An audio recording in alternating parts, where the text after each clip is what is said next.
everyone, welcome. My name is Ebony Chambers. I am the Chief Family and Youth Partnership Officer at Stanford Sierra Youth and Families, located in Sacramento, California. I'm also a BBI Building Bridges Initiative consultant, and excited to be here and welcome Sarah Drummond, who is the General Mental Health Clinical Director at the Youth Development Institute, otherwise known as YDI, in Phoenix, Arizona. So welcome, Sarah. It's great to have you here. Thank you. It's great to be here. Yeah, and so we're going to talk aftercare. I have heard some amazing things about your program and that you have amazing aftercare program for youth in residential. And so my question for you today is, how and why did YDI get started on a focus with aftercare?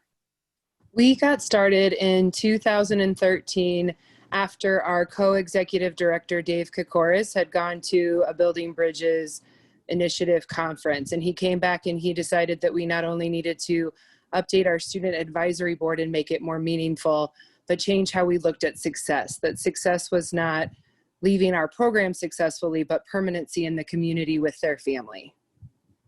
Thank you for sharing that. How did you guys grow that? How did you guys grow that program? What did it look like after? So we started initially with 3 of our youngest kids, and we worked to get them in the home sooner. We worked to identify them from admission sooner, who would benefit from having our services in the home, getting in the home really early, spending time in the home with the families.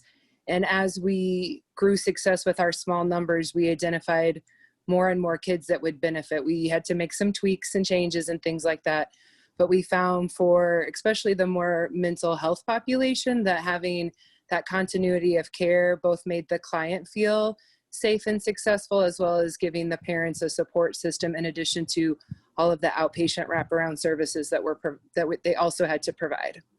Thank you for sharing that. I think it's so great to hear as a family member with lived experience, that there's such a strong focus and realizing that there was a need to focus on how families are successful long after they leave residential and not just the impactful and very important outcomes they can achieve while in care, but the long-term success of families after those youth have gone home. What strategies did you work with parents on to achieve that? We spent a lot of time with parents validating how they felt.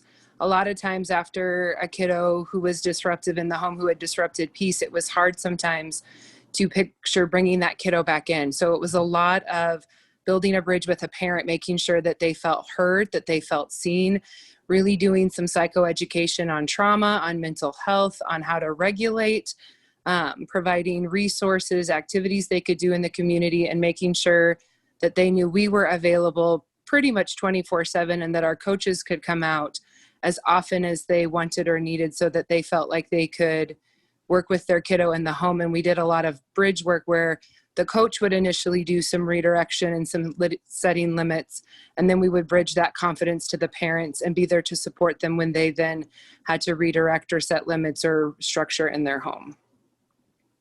Thank you so much, Sarah, for sharing those strategies. I think this is a wonderful opportunity to be able to highlight this type of work and the importance of ensuring that families have a lot of aftercare support after their children go home. So thank you for sharing.